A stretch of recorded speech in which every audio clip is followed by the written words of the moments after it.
Quando eu contava mais ou menos 4 anos a 4 anos e meio de idade, eu residia na cidade de Feira de Santana, a Rua Voluntários da Pátria, número 44. Era uma casa grande, como as casas antigas, porque a nossa era uma família de 12 membros na época. Eu estava brincando na sala de visitas quando de mim se acercou uma senhora que eu nunca havia visto e me disse: chame Ana, que era o nome de minha mãe. Eu então chamei minha mãe, que estava na cozinha. Ela veio. Quando ela se acercou, perguntou o que era. Eu disse: essa senhora quer falar. Ela olhou e certamente não viu a ninguém. Então ela me repreendeu, porque estava muito ocupada, e voltou-se aos quefazeres. A senhora me disse: diga a Ana que é Maria Senhorinha. Eu sou sua avó. Eu não sabia o que era avó, nunca tinha ouvido o nome, porque os meus 4 avós, quando eu nasci, já haviam desencarnados. Então eu falei: mãe, a senhora está dizendo que é Maria Senhorinha, e ela quer falar com a senhora. Ela disse que é minha avó. Minha mãe veio muito rapidamente e me sacudiu, um pouco nervosa: menino, não brinque com sua avó que já morreu. Eu disse: mas a mulher está aqui. Ela olhou e não viu ninguém. Penso que eu deveria estar muito pálido, porque ela teve um gesto inopinado. Ela me carregou e levou à casa de minha tia, porque minha mãe não havia conhecido a própria mãe. Quando ela nasceu, sua genitora morreu logo depois de infecção puerperal. E ela foi educada por uma irmã de nome Edviges, que a esta época do acontecimento estava paralítica numa cama. Ela me levou à casa de minha tia e disse: Edviges, esse menino enlouqueceu. Ele está dizendo que mamãe está lá em casa. Então minha tia, que era muito calma, perguntou: aonde é que ela está? Ele ficou lá em casa. Mas nesse momento eu a vi entrar pelo corredor. Digo: ela está vindo. Minha tia perguntou: e como é que é ela? Eu recordo-me de alguma coisa, mas muito pouco. Eu lembro do vestido que vinha até o chão, a cintura muito apertada, a gola alta do vestido e algo que mais tarde eu descobri que seria uma espécie de pente sevilhano. Então eu digo assim: ela escrevi e vi algo no pescoço. Eu digo: tem uma coisa no pescoço que brilha muito. Então minha tia diz assim: Ana é mamãe. Foi o camafeu que eu coloquei no cadáver dela. Pergunte o que é que ela quer. Eu não me lembro do que aconteceu depois. Eu tenho a sensação que desmaiei. Quando voltei ao normal, as duas choravam muito. E a partir daí começaram os fenômenos mediúnicos.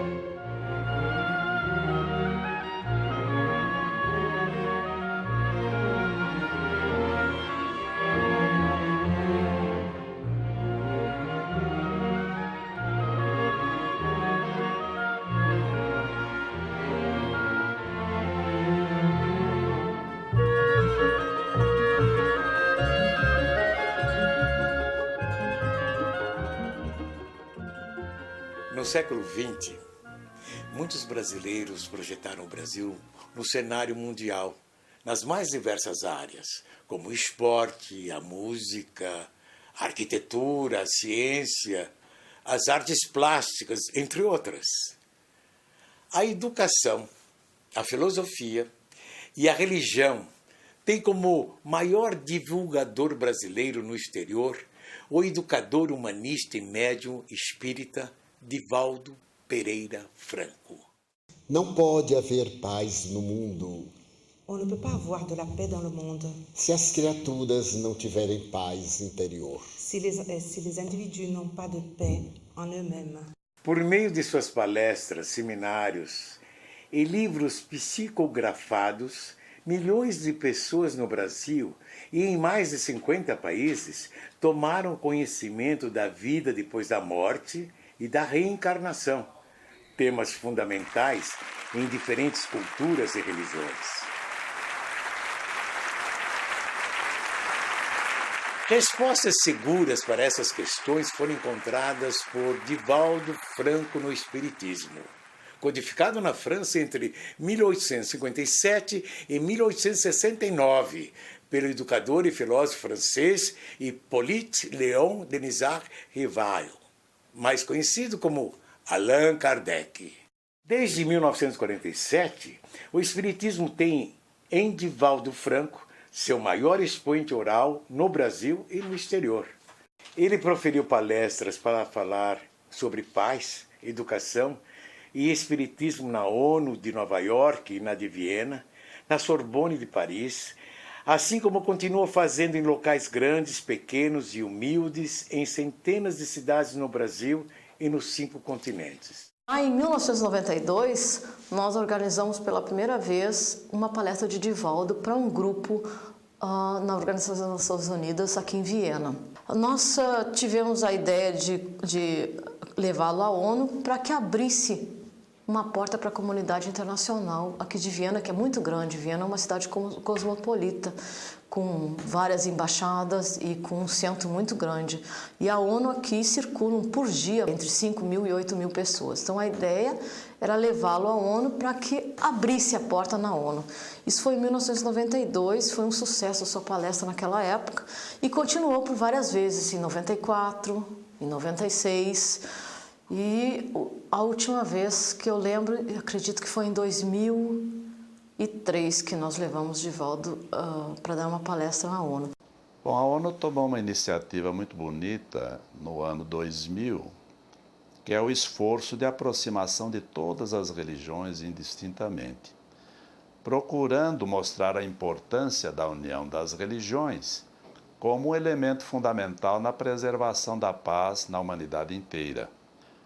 E no momento em que ela convidou praticamente todos os segmentos religiosos do mundo inteiro, com as suas mais variadas características, nós ficamos muito felizes na época, percebendo que a doutrina espírita também foi lembrada, de tal maneira que lá estiveram presentes a Federação Espírita Brasileira, o Conselho Espírita Internacional, e o próprio Divaldo Pereira Franco, convidado como um destaque pelo trabalho que já vem realizando há tanto tempo, na época praticamente há mais de 50 anos, né? Como um reconhecimento também pelo trabalho voltado à difusão da própria doutrina espírita, como também um trabalho marcado pelo propósito da construção da paz entre todos os homens. É uma audiência internacional, são pessoas de vários países, então vem pessoas também de várias religiões.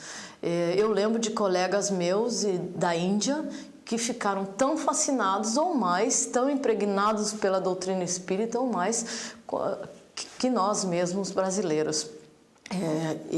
Um amigo meu budista, tem um outro conhecido dos Estados Unidos, que depois que assistiu a palestra de Divaldo, passou a, praticamente, eu considero ele um espírita, apesar de ser leigo, de morar num local nos Estados Unidos que não tem nenhum grupo espírita, ele procura, conversa, discute com quem ele pode. Então, a importância da ida de Divaldo a um ambiente internacional também foi plantar semente em outros países, em outras pessoas, de outras religiões, e que talvez no futuro estejam levando também o espiritismo para esses lugares, ou para seja lá onde vão.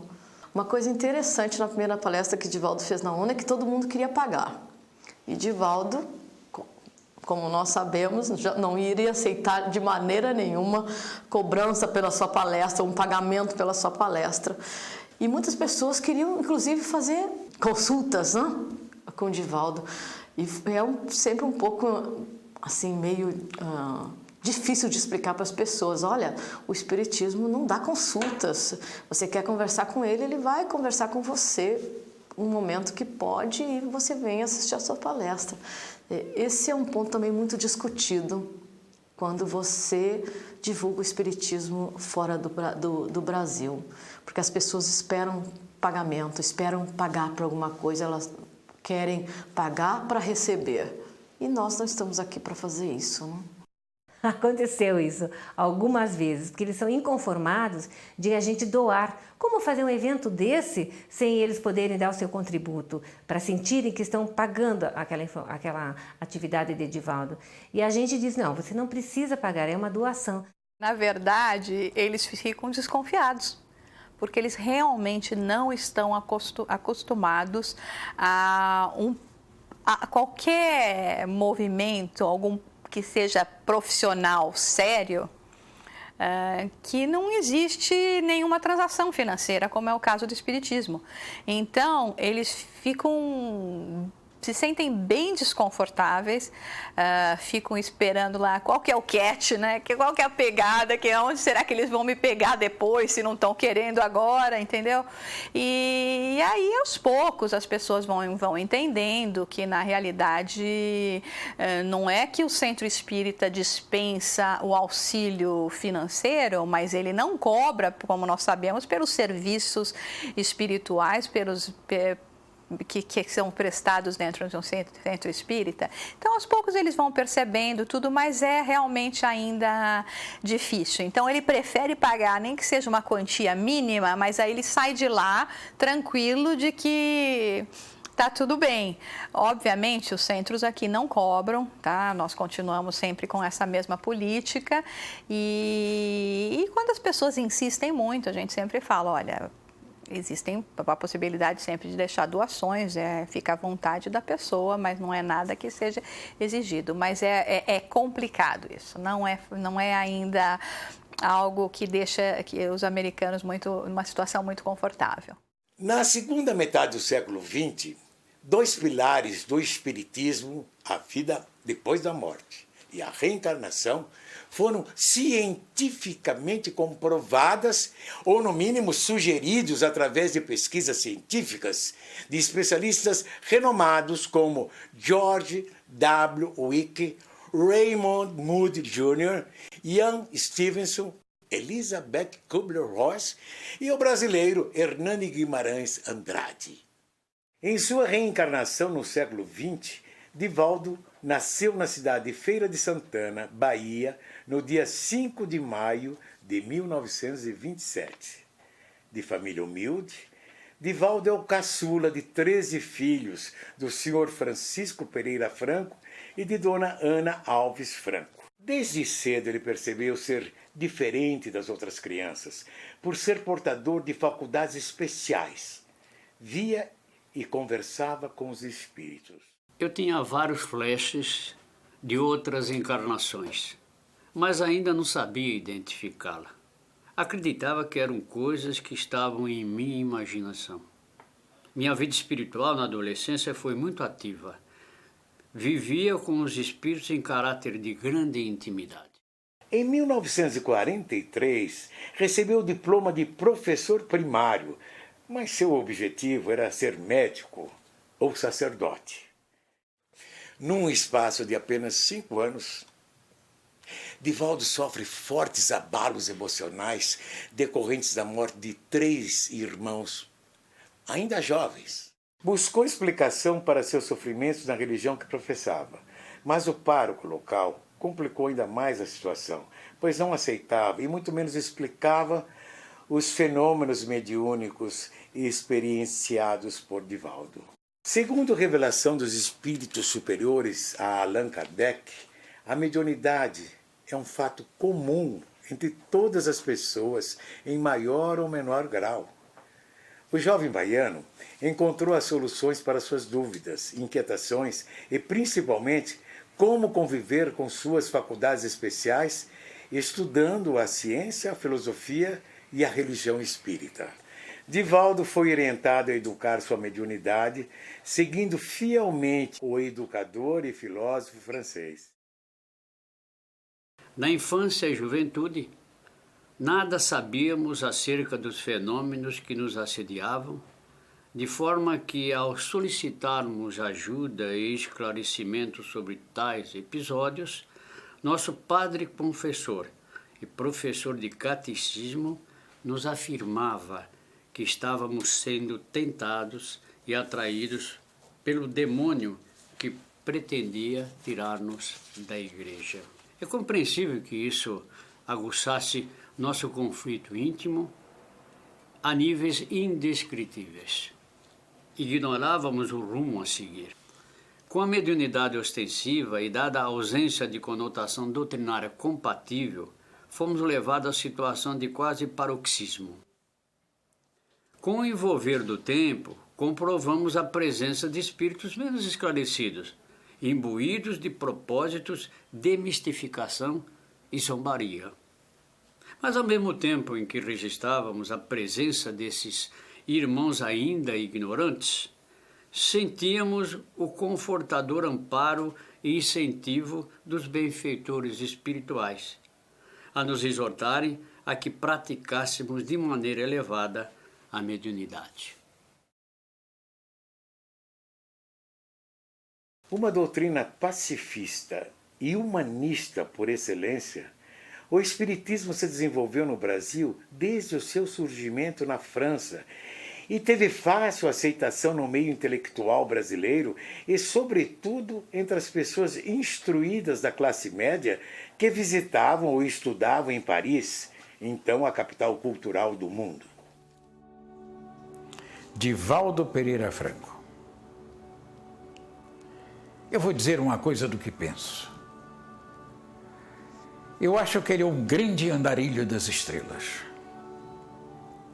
O que este indivíduo tem feito no mundo é uma coisa digna de nota e também de espanto.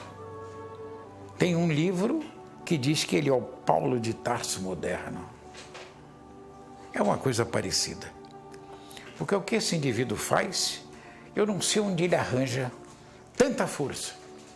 Somente uma condição espiritual pode dar a sustentação do Divaldo. Nós temos o privilégio, de conhecer Divaldo. Muitas vezes estivemos com ele. Fizemos até algumas viagens acompanhando Divaldo. Podemos perceber essa criatura incrível, esse médium excepcional. Nós tivemos muitos exemplos dessa mediunidade fantástica. Mas o Divaldo, o ser humano, independente do médium, ele é uma pessoa muito especial. É uma bênção, nós podemos ser contemporâneos dele, respirarmos o mesmo ar que ele respira. Porque ele tem conhecimentos que não podem ser medidos pela maneira normal de nós medirmos. Ele traz, por certo, na bagagem espiritual, uma quantidade imensa de ternura, de amor, de compreensão, um conhecimento profundo do significado da mensagem de Jesus. Aos 17 anos, Divaldo sentiu forte febre com pesadelos, sofreu paralisia nas pernas, sendo obrigado a ficar vários meses em cima de uma cama, depois de ser desenganado pelos médicos. Em visita à Feira de Santana, a médium espírita Dona Ana Ribeiro Borges aplicou-lhe passes que muito a ajudaram naquele momento e recomendou que sua mãe o levasse ao centro espírita, onde ela atendia no período em que se encontrava na cidade. Católico praticante, Divaldo compareceu de rosário na mão para se proteger das possíveis investidas do demônio, pois achava que o espiritismo era praticado por pessoas de conduta duvidosa. Para sua surpresa, quando chegou ao centro espírita, encontrou o juiz de direito da cidade, o coletor federal, uma professora do colégio onde estudava e até a zeladora da igreja onde ele era coroinha. Ao ouvir a prece de Caritas, Divaldo entrou em transe mediúnico. A médium espírita iniciou o tratamento com Divaldo através de passes e orientações doutrinárias. Após ser curado, ele foi informado que o motivo da sua paralisia era a sua mediunidade ostensiva, que precisava ser educada adequadamente e que aquele que o atormentava era o espírito em perturbação do seu próprio irmão. Devido à sua sensibilidade, o espírito ficara-lhe muito ligado, transmitindo-lhe as sensações de sofrimento que experimentava. Com a revelação de sua mediunidade e motivado pela missão de servir ao próximo, Divaldo engajou-se definitivamente na divulgação dos postulados espíritas, o que mudou para sempre a sua vida. ele tem uma vidência muito apurada, como uma segunda vista, que faz com que ele tenha situações até interessantes, jocosas, como aquela em que ele, ainda bem jovem, foi tomar um bonde, pegar um bonde lá em Salvador, e ele ficou no estribo do bonde, como acontecia quando o bonde estava repleto, aqueles homens, aqueles rapazes que tinham mais desenvoltura, ficavam nos estribos do bonde. E Divaldo, vendo o bonde lotado, ele ficou também no estribo. E aquele que era o que vinha pegar a passagem, né, receber o dinheiro, o trocador, ele falou para Divaldo, por que ele não se sentava? Então Divaldo disse, não, mas não tem lugar vazio. E, no entanto, todos os bancos estavam vazios. Ele os via repletos, sim, mas de espíritos. Então, segundo ele, pedindo licença a um espírito, ele sentou-se no banco, como ele diz, assim, para que o espírito se deslocasse um pouquinho para que ele pudesse sentar. Então, essa vista assim tão natural, essa segunda vista, é também muito desenvolvida em Divaldo. Divaldo era do Ipase, o antigo Ipase. E antigamente o chefe ficava numa carteira, num determinado lugar amplo, com os seus trabalhadores, cada um na sua carteirinha pequena. E no final tinha como é que a gente pode dizer? O lugar onde atendia as partes, o balcão. De vez em quando o Divaldo, que trabalhava na coisa, se levantava e falava no balcão. Aí o chefe olhava e disse, esse sujeito é doido, ele sai para falar, não tem ninguém. E chamou o Divaldo, ele disse, não, eu estou falando com o senhor que veio aqui me procurar, etc.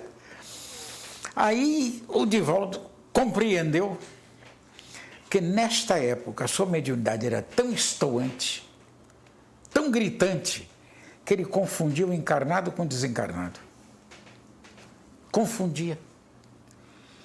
Então ele combinou com a moça do lado e dizia, olha, eu acho que eu vou me levantar, eu faço assim, é que tem gente me chamando ali, ou eu tenho que atender no balcão. E eu olho para você, se tiver gente, você faz assim, eu me levanto. Se não tiver gente, você faça uma negação, por favor. E eles combinaram, um dia a moça faltou. A moça faltou por qualquer motivo, uma doença, etc. E ele foi para o balcão atender uma pessoa. Aí o chefe não aguentou, foi atrás dele. Mas o que é isso? Ele disse, mas estou atendendo o senhor aqui que está reclamando.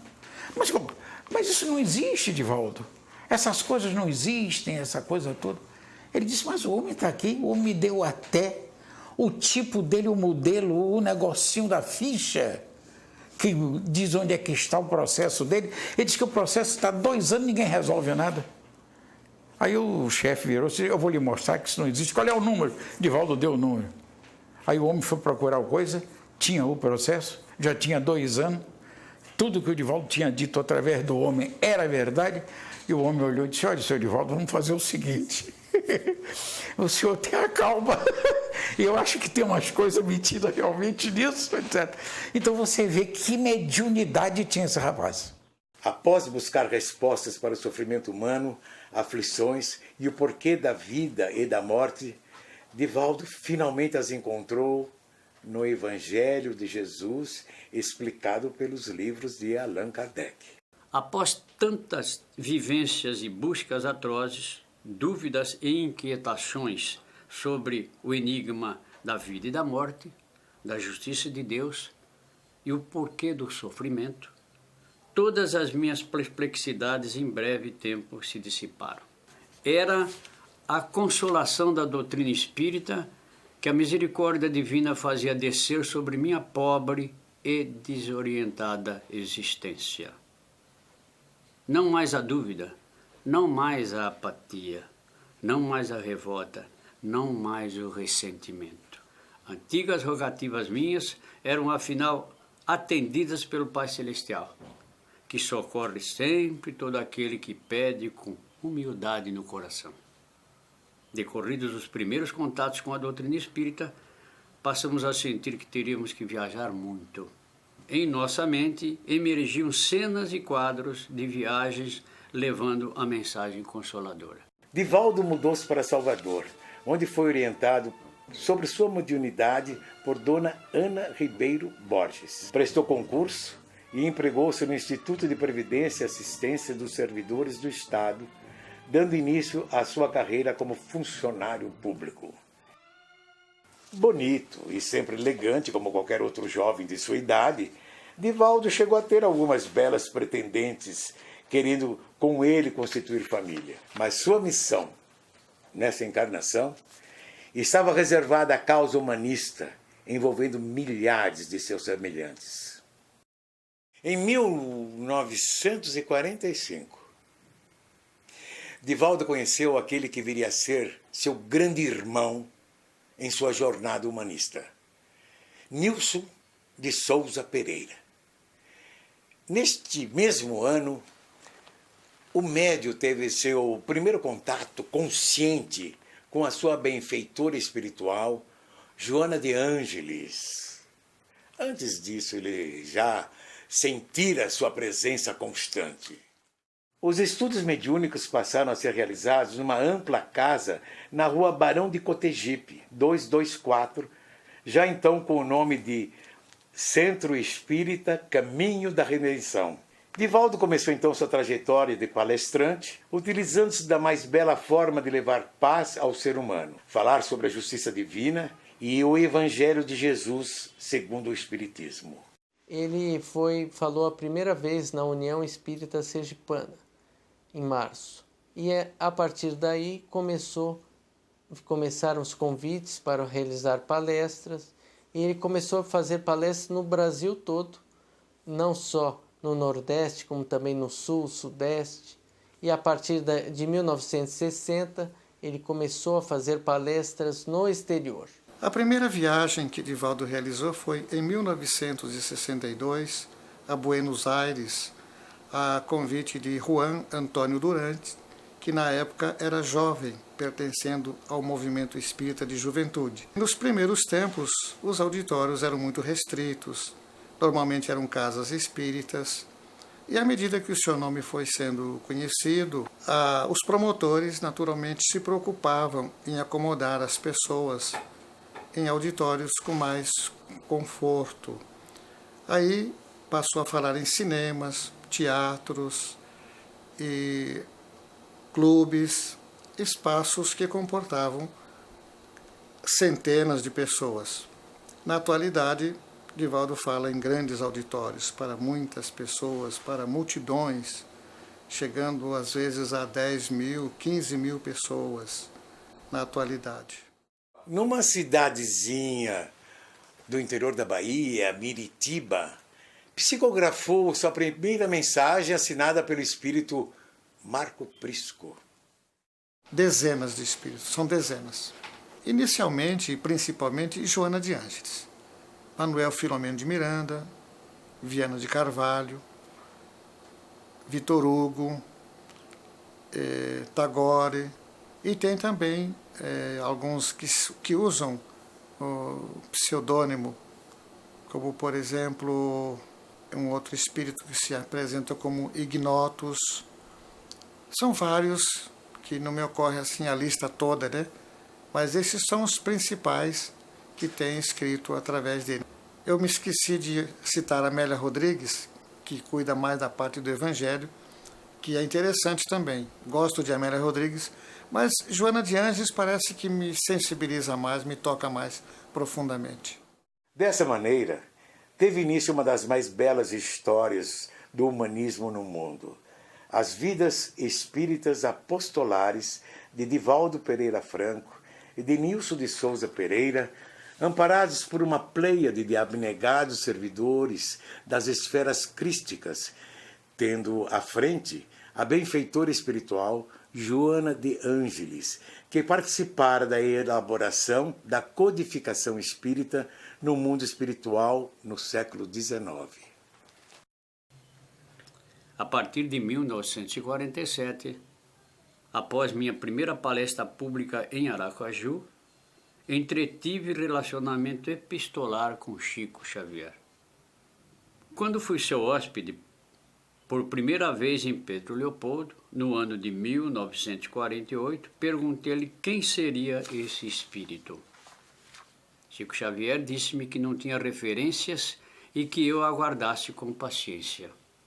Mais tarde, Chico Xavier confirmou que se tratava de uma entidade veneranda e que eu a chamasse de Joana de Ângeles. Tratava-se de um pseudônimo. Divaldo, como todo médium, queria saber quem era esse espírito. Joana, em alguns momentos, transmite para ele as noções, as explicações a respeito de suas várias reencarnações. E ela, a Joana de Cusa,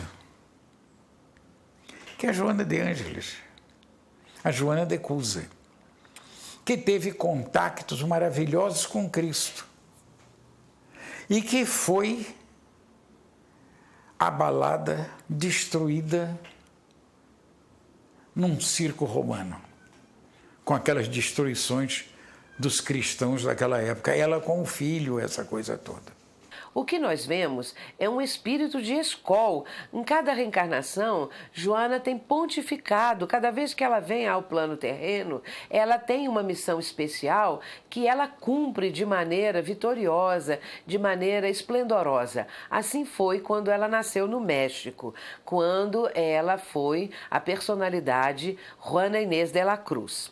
Ela era uma mulher que se distinguia das outras pela sua cultura, pelo seu interesse pelos livros, pela leitura, coisa que era incomum. Se interessava por filosofia, por vários ramos do conhecimento humano.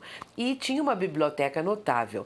Mas no convento onde ela servia, onde ela trabalhava, a abadesa que dirigia esse convento, ela notou que Joana tinha uma biblioteca muito vasta, então chamou-a e disse que ela era muito orgulhosa, que ela deveria se desfazer daquela biblioteca toda, porque não tinha, assim, nenhum cabimento uma religiosa cultivar leituras e manter uma biblioteca daquele nível. Nós vamos encontrar depois esse espírito tão elevado que veio cumprir uma missão muito especial na Bahia.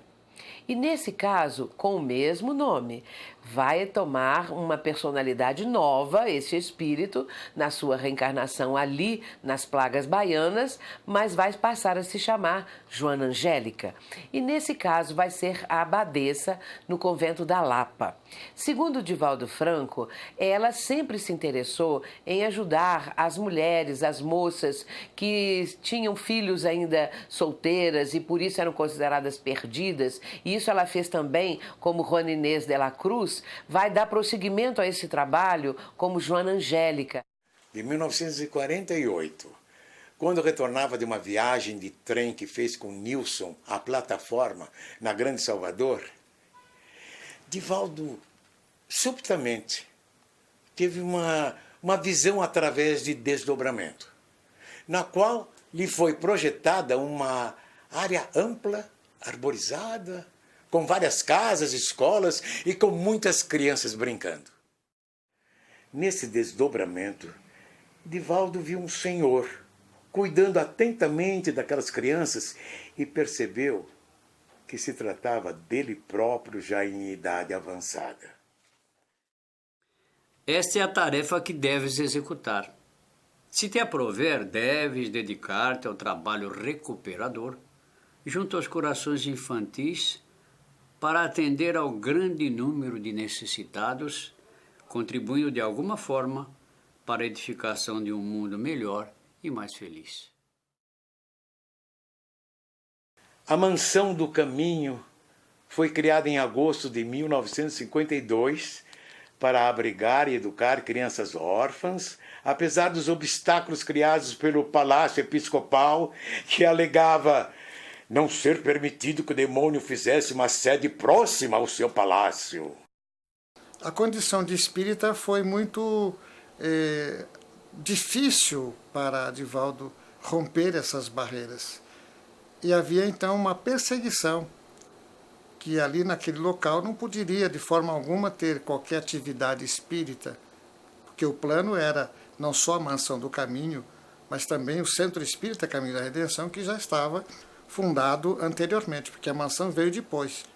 O centro foi fundado em 1947 e a mansão 5 anos depois. Então, essa perseguição era uma perseguição não muito ostensiva, mas se sentia, se percebia realmente esse assédio para combater, para dificultar ao máximo, usando inclusive a imprensa, usando os mecanismos da época. Ali eles abrigavam crianças órfãos, normalmente abandonadas em bancos de igreja, da rua, e mais tarde até na própria porta da Mansão do Caminho. Eles começaram com um grupo pequeno e foi crescendo, 40, 50 crianças, e chegaram até 125. Em 1955, Divaldo e Nilson foram convidados para conhecer um terreno na periferia de Salvador. Chegando ao local, Divaldo teve a mesma visão registrada na viagem de trem, com as características do terreno, muitas árvores e várias edificações. E foi construída a Mansão do Caminho em forma de colônia, com as casas, lares, uma rua. E com o tempo foi aperfeiçoando, mais tarde conseguiram asfalto, conseguiram luz elétrica do poder público e constituíram ali uma entidade modelo das chamadas casas-lares, que eram aquelas colmeias habitacionais. Uma tia ou um casal fazia às vezes de pai ou de mãe e ficavam 7, 8 crianças de várias idades e ambos os sexos, e foram criados ali mais de 600 órfãos que Divaldo encaminhou, amparou, naturalmente com a ajuda da equipe, de Nilson e de alguns diretores, que puderam naturalmente dedicar parte do seu tempo em favor dessa construção. É um trabalho social de grande relevância, que tem influenciado pessoas a criarem também trabalhos. A nossa própria instituição em Santo André nasceu como uma cópia miniatura, digamos assim, da Mansão do Caminho. E temos conhecimento de muitas obras sociais no Brasil e fora do Brasil que foram criadas tendo como inspiração o modelo da Mansão do Caminho. Porque os espíritos, dizia Divaldo, você fala, você prega, mas o que você realiza? Você precisa ter um trabalho social. Você precisa mostrar que a sua boca está falando daquilo que o seu coração está cheio. Você tem que dar o exemplo. Porque falar é muito bom, é muito importante, mas exemplificar é muito mais interessante e também atrai as pessoas, valoriza o seu trabalho. Então é necessário que você realize um trabalho social em favor dos mais necessitados, principalmente no campo da educação.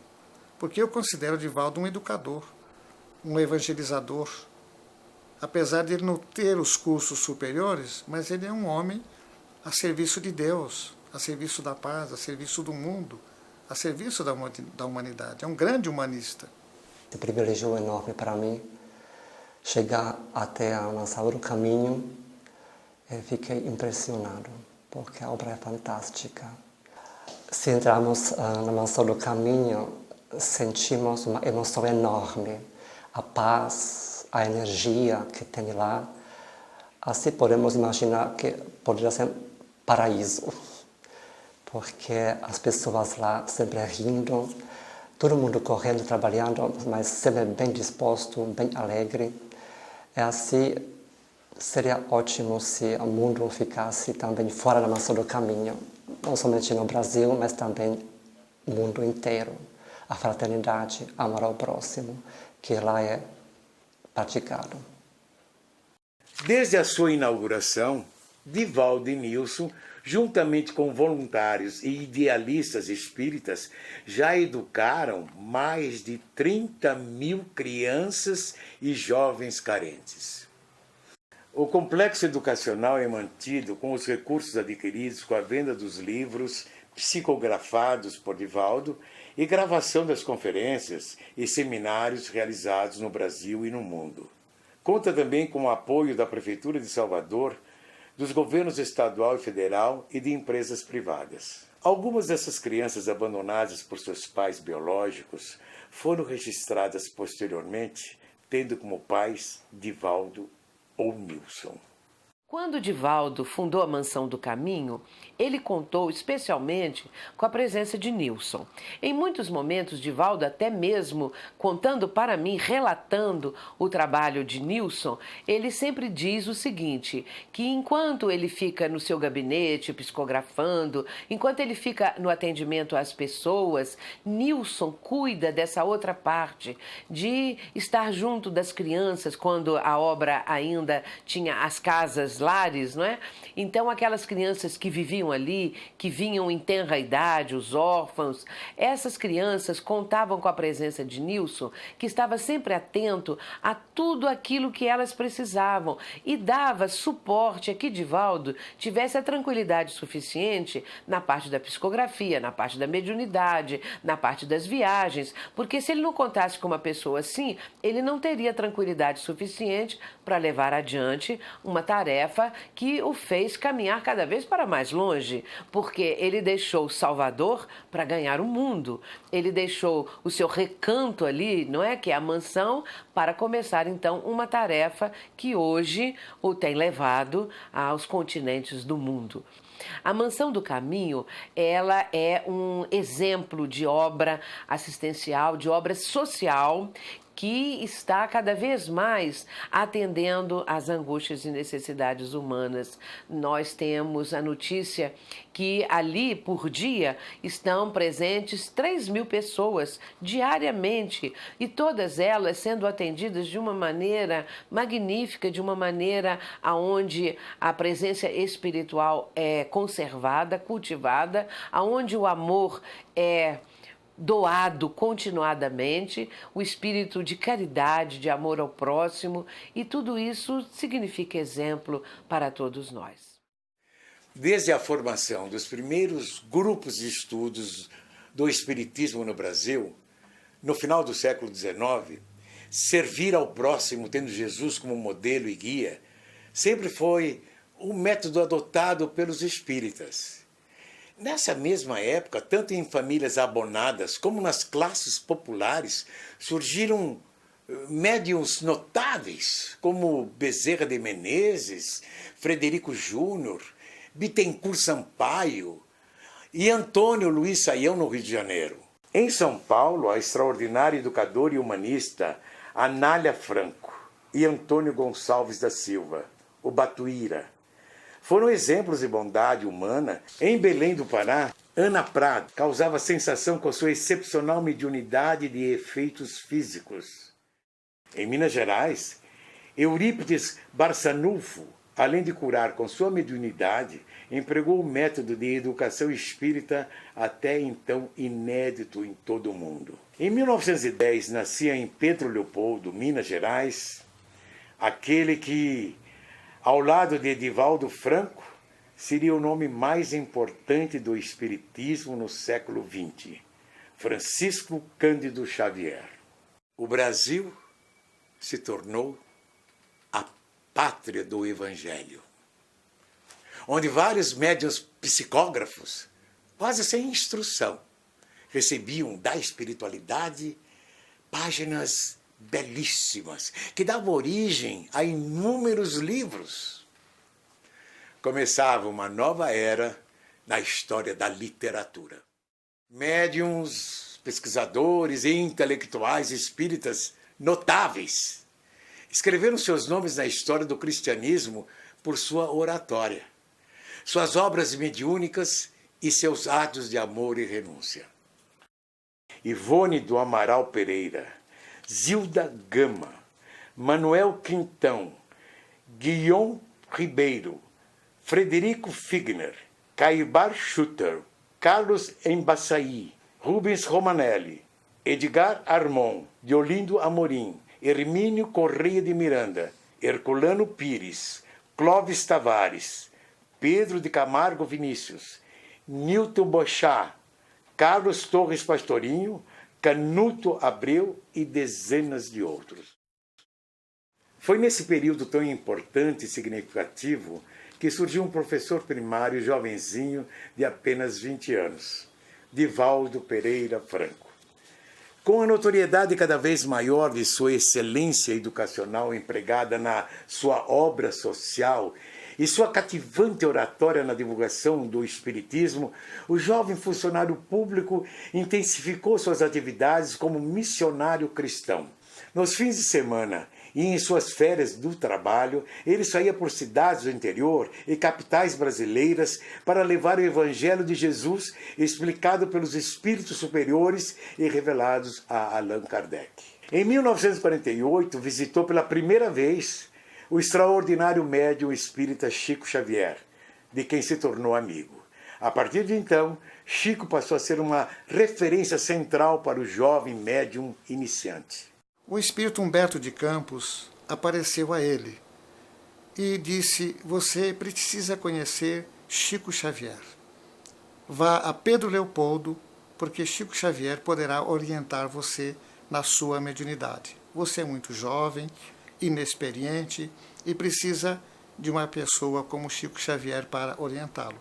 E por incrível que pareça, Humberto de Campos deu o endereço de Chico Xavier, porque Divaldo não conhecia Chico Xavier, não sabia nada a respeito de Chico Xavier.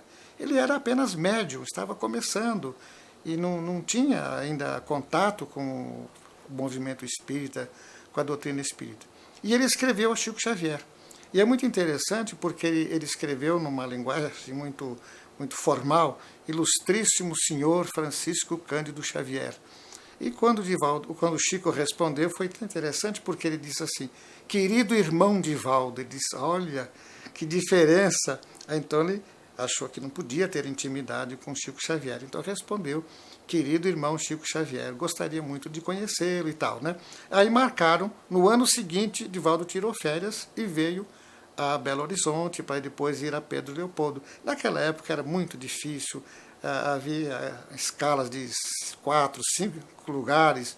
Então, às vezes, uma viagem de Salvador a São Paulo, a Belo Horizonte, demorava 5, 6 horas naqueles aviões Douglas. E ele foi a Pedro Leopoldo. Foi hóspede de Chico Xavier, dormiu na casa de Chico Xavier, e aí começou, então, um relacionamento de correspondência. E, periodicamente, Divaldo, quando era convidado a fazer palestras em Minas Gerais ou mesmo no Rio de Janeiro, sempre dava um jeito de dar um pulinho a Pedro Leopoldo para estar com o Chico Xavier. E Divaldo ia muito a Pedro Leopoldo para entrevistar Chico, para estar com ele, para participar de reuniões mediúnicas com Chico Xavier e também para receber do Chico as orientações, porque Divaldo sempre teve Chico como seu mestre, como aquele que orientava a sua mediunidade, como aquele que orientava toda a sua tarefa, essa missão que já estava muito bem delineada naquela época. Quando Chico se mudou para Uberaba, esse convívio prosseguiu. Eu estive presente com o Divaldo nos fins dos anos 60, 68, 69. Eu tive a oportunidade de estar lá com o Divaldo Franco, ainda na Comunhão Espírita, porque em 58 ele se mudou para Uberaba. E foi na Comunhão Espírita nesse período dos anos 70, 80, algumas dezenas de vezes nós tivemos essa oportunidade. Nós frequentávamos ali juntamente com o Chico a comunhão, assistimos à reunião. Divaldo sempre era convidado à mesa e psicografava junto com o Chico Xavier, né? E depois ele convidava as pessoas que receberam mensagens a fazer a leitura, Divaldo também fazia a leitura, e depois, finalmente, Chico Xavier fazia a leitura. E muitas vezes ele nos convidava, após a reunião, já madrugada dentro, para ir à casa dele. Ou então no sábado, porque a reunião às vezes era na sexta-feira, e a gente no sábado pela manhã, por volta de 10 horas, ele nos recebia em sua casa. E algumas vezes também almoçamos com o Chico Xavier. O Divaldo, ele sempre via no Chico assim, uma criatura veneranda, tinha um respeito, era alguma coisa assim muito especial.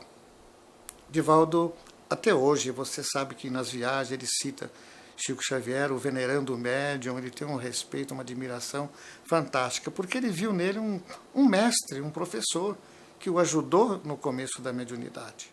Nos anos 50, as cidades de São Paulo e Rio de Janeiro deram importante apoio para Divaldo divulgar sua obra social. Na época, fez a sua primeira palestra na Federação Espírita Brasileira no Rio. Na capital paulista, quem abriu as portas para o jovem tribuno foi a Federação Espírita do Estado de São Paulo. A fama da oratória de Divaldo Franco repercutiu em vários estados brasileiros.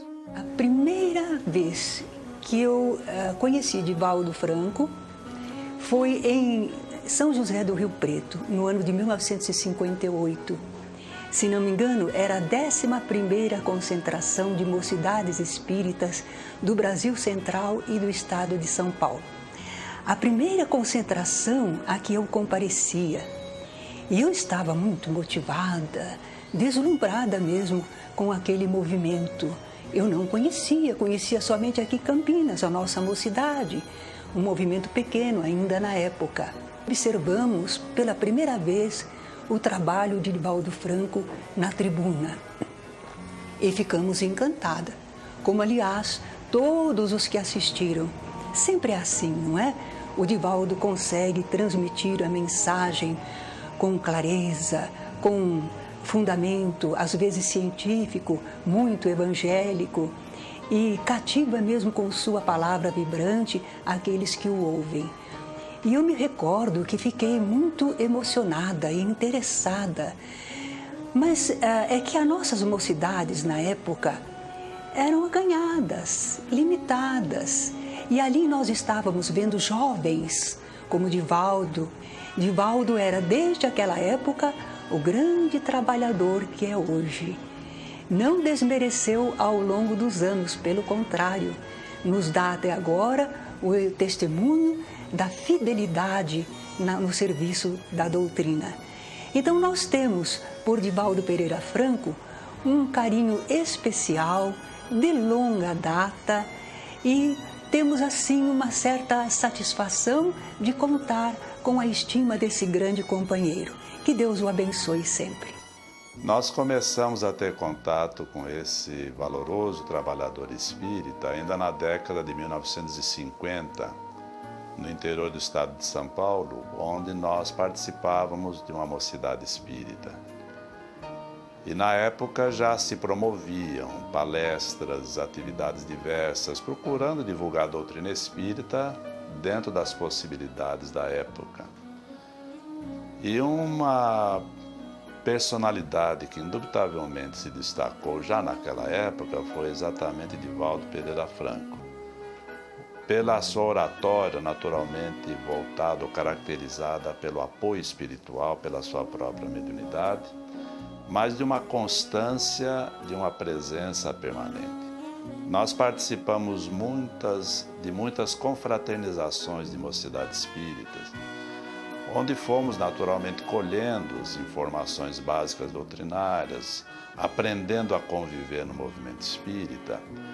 E Divaldo Pereira Franco praticamente nunca se fez ausente dessas atividades. Quando, em 59, eu comecei a ter notícia que havia um médium muito bom, que um orador, no caso aí, um orador muito bom, que fazia palestras muito belas, à época, palestras de cunho evangélico, e falava a respeito de Jesus, fazia as pessoas se emocionarem muito, e que esse jovem vinha às cidades quando recebia convites e atendia as pessoas. Ele era baiano, morava bem longe lá de Minas Gerais, onde eu estava, mas mesmo assim eu levei esse nome para a nossa mocidade, porque fiz a ligação Divaldo e Joana de Ângeles. Então eu comecei a pensar, esse Divaldo é aquele que psicografa Joana de Ângeles e que psicografa Marco Prisco.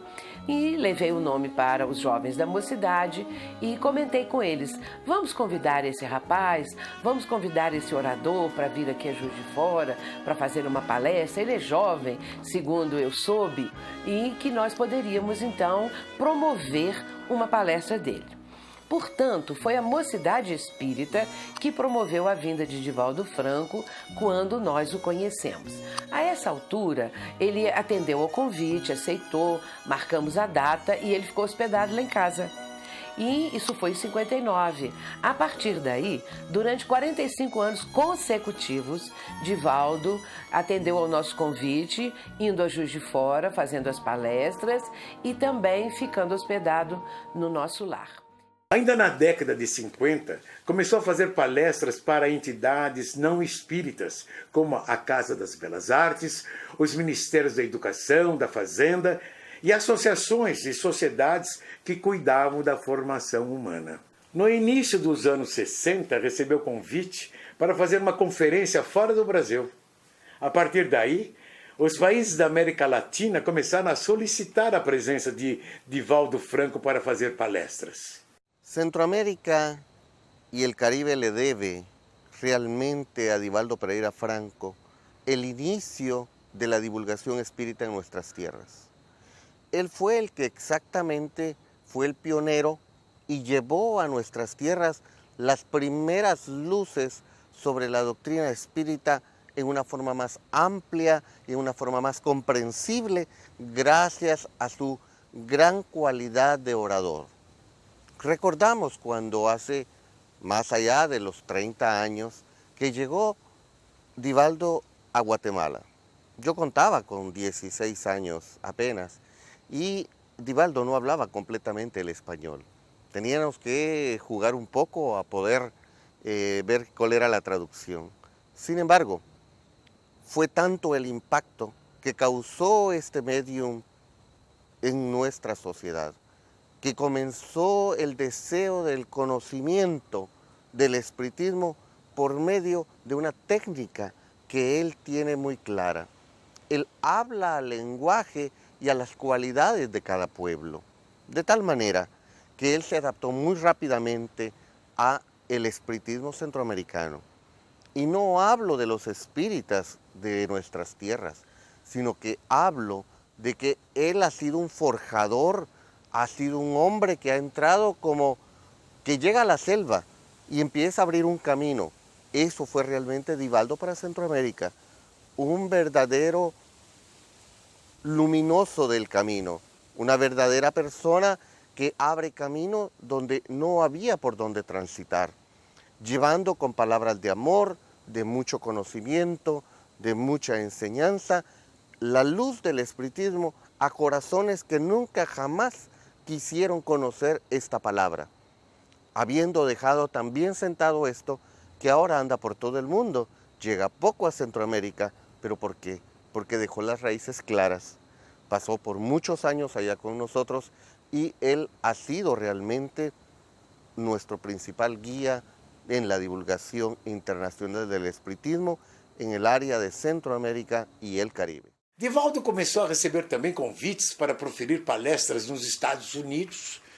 Desde então, ele já fez cerca de 450 palestras em 40 cidades americanas. Paris, a cidade que viu nascer a doutrina espírita em meados do século XIX, começou a receber o médium espírita para falar de espiritismo e do humanismo do espiritismo. Desde 77, o Divaldo vem regularmente a Paris. E eu era a que recebia. Divaldo e Nilson é que foram sempre os orientadores do nosso centro. E era graças à influência de Joana de Ângeles que nós dizíamos, agora você pode fazer isso, agora você pode fazer aquilo. Eu tinha umas ideias e perguntava, posso fazer? E ela não estava de acordo. Então nós não podemos distanciar o trabalho do espiritismo em Paris, pelo menos, sem Divaldo Franco. Eu tenho o meu valor, eu tenho a minha perseverança, eu fiquei, mas contei muito com ele e com o Nilson. O Divaldo, quando chega, ele tem um algo mais que todos nós conhecemos, né? Assim, ele transmite um entusiasmo, ele dá força às pessoas que estão, é otimista, é cheio de esperanças, mas de uma esperança racionada, não é de um otimismo realista também. Então, eu acho que a coisa que mais impressiona é o depois dele, deixa um ambiente ótimo. É isso que eu acho.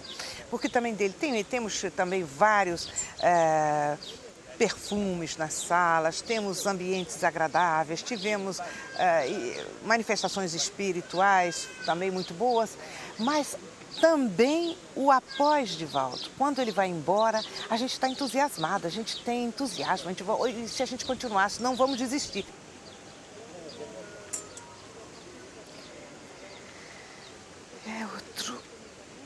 Ele é extraordinário, extraordinário, quer dizer, extraordinário mesmo.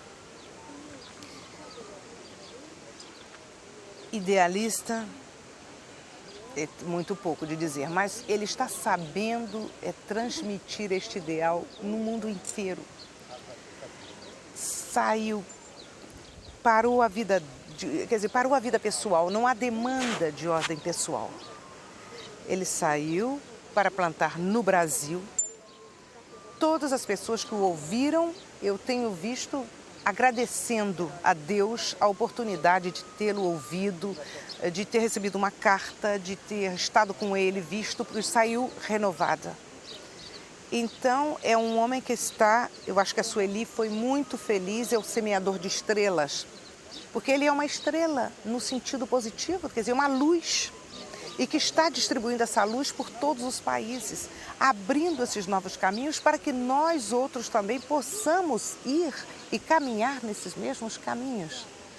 Eu acho que ele, acompanhado do Nilson, que é também uma maravilha de pessoa, eu sou uma admiradora do Nilson de Souza Pereira também, que tem acompanhado e que tem fidelidade à fé, ajudando também na difusão da doutrina.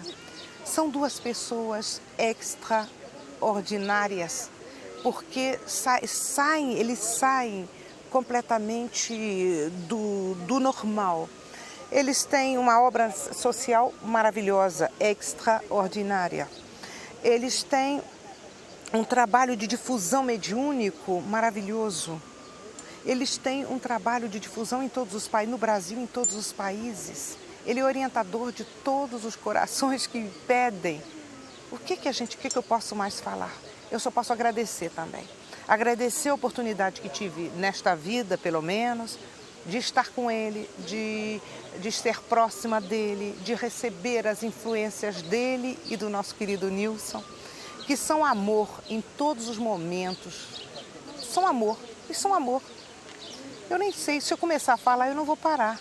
Eles são fantásticos, que Deus os abençoe, os proteja, os ilumine, os encaminhe cada vez mais.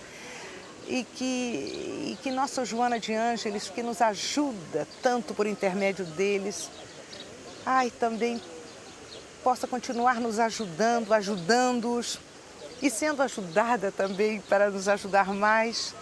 Eu nem sei. Eu, quando falo deles, eu sou muito...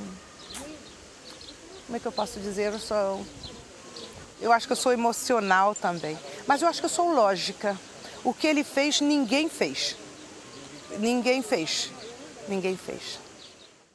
Divaldo realizou sua primeira viagem a Portugal e Espanha, onde ajudou a reerguer o movimento espírita local, praticamente extinto pela intolerância religiosa. Depois do período negro que Portugal viveu, o movimento espírita português viveu, ou atravessou desde 1962 até 74, Divaldo aparece como uma figura em controvérsia em 1967. Eu não tenho qualquer dúvida em dizer hoje que a grande, digamos assim, o acordar, o despertar para uma realidade que estava adormecida na Europa foi Divaldo quem a protagonizou, ainda jovem. Estamos a falar de 1967, não é? Estamos a falar há 40 anos atrás, estamos a falar quase no jovem Divaldo, com 30 e poucos anos, a fazer já, digamos assim, a penetrar, digamos assim, num materialismo doentio que graçava na Europa à época. E nós achamos que esse desbravar de terreno é importante. E só para dar uma ideia, quando Divaldo veio falar na casa da comarca de Arganil, em Lisboa, que é uma espécie de, digamos assim, da casa dos migrantes, das pessoas que se deslocam da província para a capital. Quando ele vai falar em 1967, em agosto, sobre espiritismo, os dirigentes espíritas nessa altura, que eram alguns vindos da época de 1926, pedem a Divaldo que que faça a sua apresentação, porque seguramente que se eles a fizessem, no final estariam a contas com a PIDE, com a Polícia Internacional de Defesa do Estado. E então é Divaldo quem sobe à tribuna para dizer: eu sou Divaldo Pereira Franco, espírito orador brasileiro, e venho falar de espiritismo. E porque os portugueses tinham grandes dificuldades em aparecer a dar a cara publicamente, porque eram perseguidos, isso era indiscutível, que era uma realidade. Ora, 67 é quase que, digamos assim, o renascer, quer dizer, é o renascer do espiritismo em Portugal.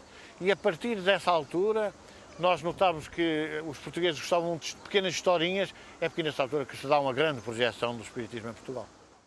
Carlos Torres Pastorino, autor do livro Minutos de Sabedoria, escreveu o prefácio e editou o primeiro livro psicografado por Divaldo e ditado pela sua benfeitora espiritual, Joana de Ângeles.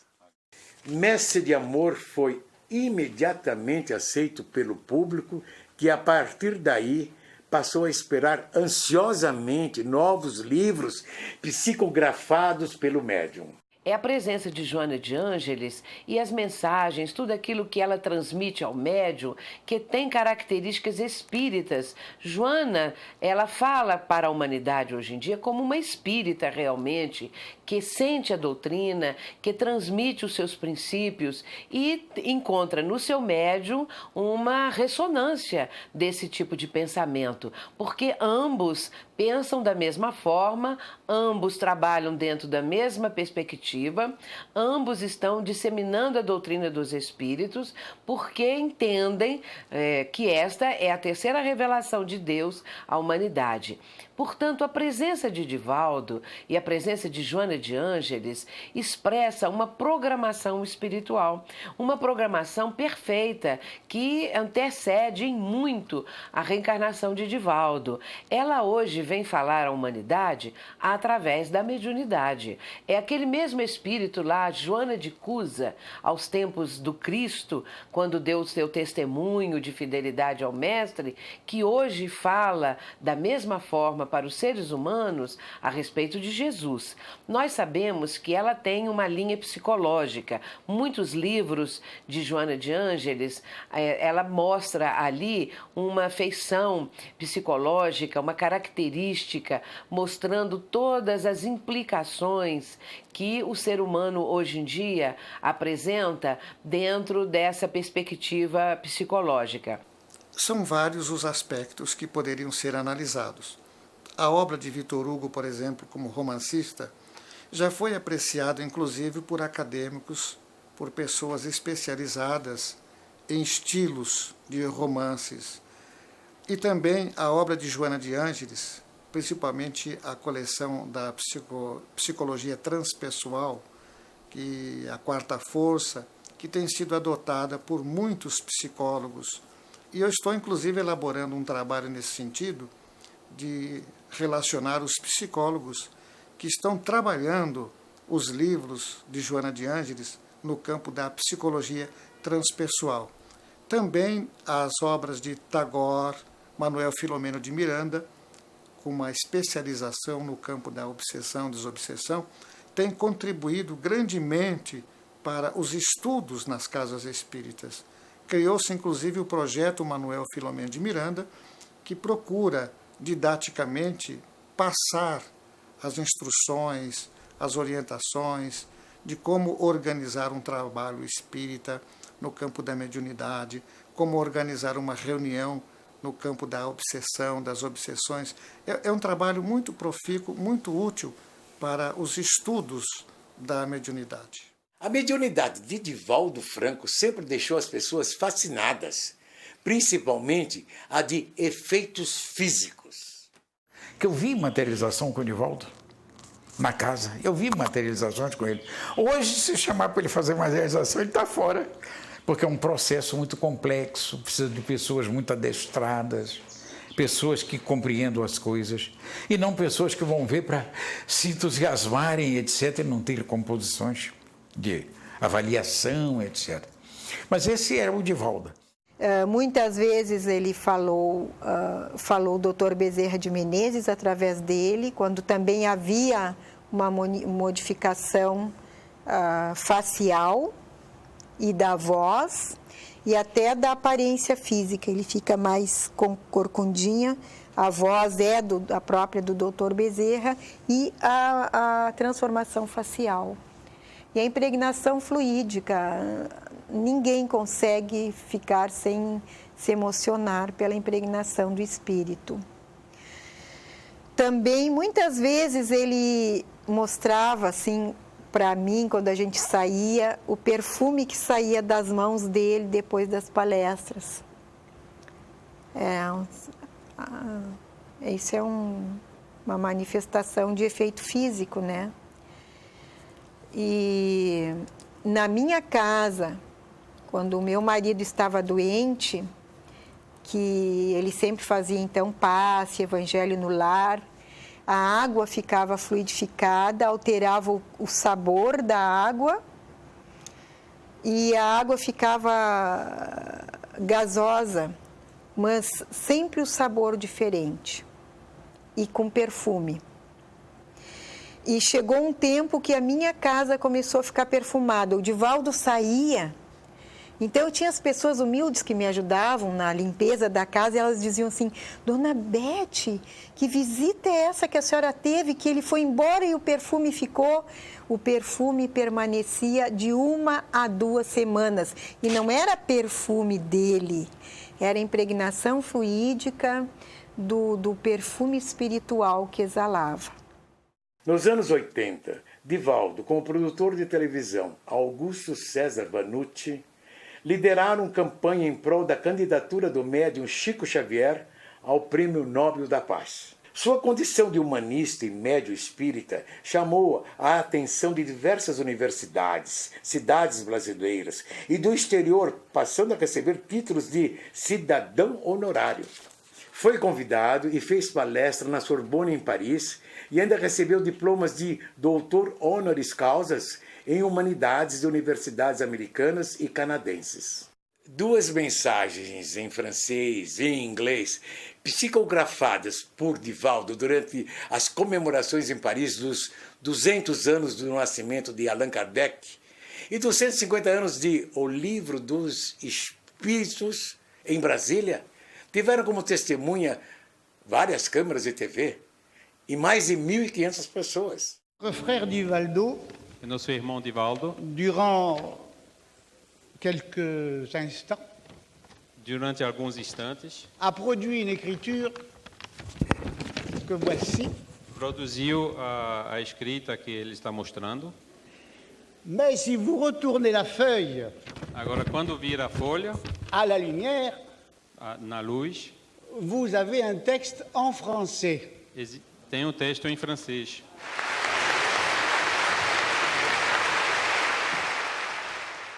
Ele psicografou mensagens em inglês, francês, alemão, italiano e até em uma língua africana, idiomas que não domina. Além disso, ele psicografou de modo especular, isto é, com a escrita invertida, que só pode ser lida contra a luz ou através de um espelho. Essas mensagens são mais uma confirmação de que não morremos com a morte do corpo físico. Eu, pessoalmente, tinha o privilégio de conviver a mensagem psicografada em alemão, na Alemanha, em Frechen, perto da Colônia. Porque o Divaldo, ele não fala língua alemã, escreveu perfeitamente. O Divaldo Franco, como nós já temos a oportunidade de falar, ele vem a Portugal desde 1967. E eu julgo que pouco tempo depois ele visitou Angola, e aliás não só Angola, Moçambique, ele também ia frequentemente a Angola e a Moçambique, que eram na altura províncias portuguesas, portanto faziam parte do território nacional. E julgo que quando estava no Lubito, isso veio publicado, salvo erro, no livro Sol de Esperança, que o Divaldo publicou também. E ele estava, salvo erro, no Lubito e recebeu uma comunicação psicografada do antigo bispo de Luanda, que terá comunicado que Angola iria ascender à independência, mas que a guerra entre os irmãos não terminaria aí e seguir-se a outra, talvez ainda pior. Essa mensagem que foi psicografada em, salvo erro, em Kikongo, portanto na linguagem nativa, foi psicografada nessa língua, foi depois traduzida e publicada num jornal da época, e a Polícia Internacional de Defesa do Estado teve acesso a essa publicação. Como era uma publicação que anunciava a independência de Angola, quer dizer, e o final da guerra, não agradava de facto ao regime, e daí que tenha sido considerada a persona não grata e proibida de entrar a Portugal, exatamente por causa dessa comunicação mediúnica. Dos 365 dias do ano, cerca de 200 são reservados por Divaldo para proferir palestras no Brasil e no exterior, onde enfrenta fusos horários nos 5 continentes, diferentes situações climáticas, meios de transportes e gastronomias de várias culturas. Eu traduzi suas palestras na Itália durante 7 anos, seja em Milano que em outras cidades também. E sempre foi uma experiência muito boa, principalmente porque é uma experiência de aprendizado, sem dúvida alguma. Porque as experiências que, por mais que sejam poucas, não sejam tantas, não importa, mas a intensidade do que ele transmitiu e do tempo que eu pude, eu pessoalmente, passar com ele, seja na Itália, mas também com outros países da Europa, porque eu sigo a distância, por assim dizer, porque quando ele vem à Europa, mesmo que ele não venha na Itália, ele vai em um outro país, eu vou até esse outro país também para acompanhar o seu trabalho, e no Brasil, inevitavelmente, eu sigo a sua agenda quando estou no Brasil e tendo a oportunidade eu assisto, serve para mim de material didático, de estudo no nosso grupo. Todos aqui conhecem Divaldo Franco, mesmo aqueles que nunca o viram pessoalmente. Eu alugamos uma sala maior, porque o público é superior naturalmente, então não estaríamos todos aqui. A nossa sala é de 50 pessoas. Nós temos um público, digamos que a palestra de Divaldo, onde tivemos um público superior, foram de 317 pessoas. Então, nós precisamos de uma sala maior. Então, se eu digo a palavra espiritismo, o médium espírita, o orador espírita, é não na certa. Não vão querer alugar a sala para mim. Mas eles dizem sempre sim, porque o Divaldo, eu falo, é um educador da infância, se pode considerado um pedagogo. E então eu apresento, eu levo na frente a mansão do caminho, que abre todas as portas. Então a gente fala em todos os lugares, principalmente da igreja. Como? Os teatros, as salas que eu alugo são todas da Igreja Católica. São aquelas que têm mais... são preço melhor, custo melhor, e são mais, em italiano se diz attrezzate, são mais preparadas em todos os sentidos. A última delas, quando o Divaldo esteve aqui, a última vez que ele esteve fazendo palestra, nós fizemos, por exemplo, numa sala do PIMI, que é Pontifício Italiano Missões Esteras. É um órgão da igreja de missionários. E eu falei que o Divaldo era um missionário cristão. Antes mesmo da queda do Muro de Berlim, já fazia palestras em países do ex-bloco socialista tido como materialista. Foi a primeira vez quando Divaldo Pereira Franco propôs nós irmos para Praga. Foi ainda tempo comunista. Eu já era naturalizado como austríaco, assim eu poderia entrar no país comunista sem problema nenhum. Então, eu preparava algum contato com as pessoas na Praga, mas até o ano próximo, graças a Deus, aconteceu uma coisa incrível que nunca imaginávamos, que foi uma caída do Muro de Berlim. Então, sem problema nenhum, no ano seguinte já viajamos para Praga. Eu tinha uma amiga muito querida em Praga, que naquela época era diretora de um cinema. Liguei para ela, nós alugamos esse cinema para 2 horas e proferimos a primeira palestra na República Tcheca, em Praga. E foi fantástico, tivemos público mais do que 80 pessoas. Uma palestra sobre reencarnação que caiu para pessoas com uma bênção naquela época do comunismo ainda tão preso no país, tão assim, marcado. Não sou somente eu, somos nós, nosso centro espírita, que se também propôs para organizar as palestras nos outros países. se temos essa oportunidade de acompanhar os oradores brasileiros, como é Divaldo Pereira Franco, o professor Raul Teixeira, para a República Tcheca, Eslováquia, ou como também já fomos várias vezes para a Hungria, para Budapeste, e este ano já vamos segunda vez com Divaldo Pereira Franco para Varsóvia, na Polônia. Apesar dos seus 80 anos, esteve em países distantes como Austrália, Nova Zelândia e China para levar o Evangelho de Jesus segundo o Espiritismo. Países de predominância muçulmana, como a Turquia, também já convidaram Divaldo para falar sobre doutrina espírita e sua exemplar obra humanitária. Acostumado a conviver e dominar suas emoções, o médium espírita se rendeu a elas, na cidade de Éfeso, na Turquia, onde psicografou mensagem de sua mentora espiritual dedicada a Maria Santíssima, Mãe de Jesus. Em 2008, Divaldo Franco foi até Cuba fazer sua primeira palestra para seus irmãos espíritas. Divaldo Franco criou em sua cidade, Salvador, o Movimento pela Paz, que reúne todos os anos milhares de pessoas e várias religiões. Se ele só fosse um educador, médio educador com 600 filhos adotivos, se só existisse a Mansão do Caminho, já seria uma coisa impressionante. Mas não, além de médio educador, é também um médio psicógrafo. Se ele só fosse médio psicógrafo, até hoje, com mais de 200 livros publicados em pouco mais de 40 anos, se ele fosse só médio psicógrafo, já seria notável, impressionante. Destacaríamos que um aspecto muito importante na vivência do Divaldo é essa capacidade psicológica, esse humanismo dele, não só educando gerações, não só educando almas necessitados que acorrem às suas palestras, não só sendo reconhecido como embaixador da paz, podemos tranquilamente dizer que ele é um dos maiores humanistas do país. O quanto ele já realizou em favor não só das crianças, como também de todos os espíritas que acorrem às suas palestras, às vezes nem espíritas são, mas que ficam sensibilizados através da sua oratória. O professor Divaldo Pereira Franco.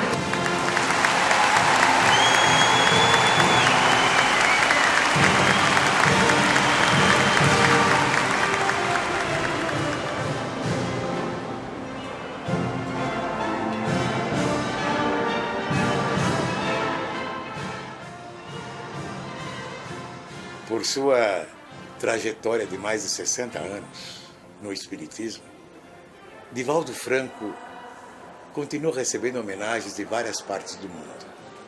Homenagens essas que poucos homens receberam.